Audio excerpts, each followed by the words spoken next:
warahmatullahi wabarakatuh. Perkenalkan, saya Tasya Laila Maureta dari kelas 2A1. Di sini saya akan membahas materi tentang bentuk kepemilikan bisnis. Baiklah, yang pertama saya akan membahas tentang bentuk-bentuk kepemilikan bisnis. 1. Perusahaan perseorangan merupakan perusahaan yang dimiliki oleh satu individu saja. Yang kedua, perusahaan kemitraan merupakan perusahaan yang didirikan oleh dua orang atau lebih untuk melakukan kerjasama pada bidang usaha, contohnya seperti CV dan firma. Dan yang ketiga yaitu korporasi atau perseroan terbatas, merupakan perusahaan yang didirikan sebagian suatu institusi berbadan hukum yang dimiliki oleh pemegang saham. Berikut merupakan kelebihan dan kekurangan perusahaan perseorangan. Kelebihannya yaitu mudah didirikan, semua laba untuk pengusaha, pengendalian seutuhnya, pengelolaan fleksibel dan pajak yang rendah. Kekurangannya yaitu pertanggungjawaban tidak terbatas, modal terbatas, kualitas manajerial dan pekerja terbatas, dan kelangsungan operasi perusahaan sangat terbatas. Bentuk usaha kemitraan terbagi menjadi dua. Yang pertama, kemitraan umum merupakan jenis usaha bersama di mana setiap mitra harus turut aktif untuk menjalankan kegiatan usaha dan tanggung jawab. Mitra umum adalah mitra pengusaha yang menjalankan bisnis, menerima gaji, membagi laba atau rugi, dan bertanggung jawab tidak terbatas. Yang kedua, kemitraan terbatas merupakan usaha milik beberapa orang, tetapi hanya sebagian mitra saja yang turut aktif dalam menjalankan usaha. Mitra terbatas ini memiliki tanggung jawab terbatas atas modal yang dikontribusikan. Berikut ini kelebihan dan kekurangan kemitraan. Kelebihannya yaitu banyak modal yang dapat dikumpulkan, banyak keahlian yang diperoleh, kerugian ditanggung bersama, lebih ada spesialis, umur usaha lebih panjang. Dan kekurangan kemitraan yaitu tanggung jawab tidak terbatas, berbagi pengendalian, berbagi laba, dan perselisihan antar mitra.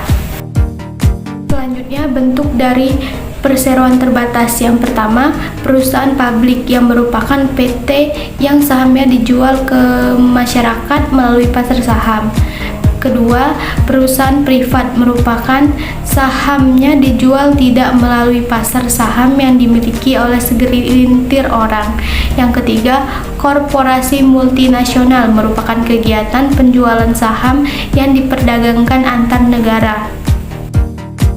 Selanjutnya yaitu kelebihan dan kekurangan dari perseroan terbatas. Kelebihannya tanggung jawab terbatas, saham perusahaan mudah ditunaikan, lebih mudah memperoleh modal, dan pengelolaan lebih profesional. Dan kekurangan dari perseroan terbatas adalah pendirian lebih kompleks, memiliki pajak ganda, banyak peraturan yang harus dipatuhi, dan sulit menjaga rahasia perusahaan. Berikut ini merupakan metode untuk memiliki bisnis yang telah ada. Pertama, mengambil kepemilikan dari bisnis. Yang kedua, membeli yang telah ada. Ketiga, franchise atau waralaba merupakan suatu perjanjian di mana seorang pemilik bisnis memperbolehkan pemilik bisnis lainnya memakai merek dagangnya. Setiap waralaba menjalankan bisnisnya secara mandiri. Selanjutnya yaitu kelebihan dan kekurangan dari waralaba. Kelebihannya yaitu nama yang telah dikenal, gaya pengelolaan yang telah terbukti, dan dukungan dana. Kekurangan dari waralaba yaitu berbagi keuntungan dan sangat bergantung pada peraturan. Berikut ini beberapa badan usaha lainnya. Yang pertama, badan usaha milik negara, contohnya seperti perusahaan jawatan, perusahaan umum, perseroan terbatas milik negara. Dua, koperasi merupakan badan usaha yang tujuan utamanya bukan mencari keuntungan, melainkan untuk meningkatkan kesejahteraan anggota. Dan yang ketiga, badan usaha yang bukan mencari laba, contohnya contohnya organisasi yang bersifat yayasan dan dimiliki oleh badan keagamaan. Yang terakhir, istilah dari merger, akuisisi, divestitur, dan spin-off. Yang pertama, merger merupakan penggabungan dua korporasi untuk membentuk korporasi baru. Yang kedua, akuisisi merupakan pembelian satu perusahaan oleh perusahaan lainnya. Yang ketiga, divestitur merupakan suatu strategi di mana satu perusahaan menjual satu unit bisnisnya atau lebih.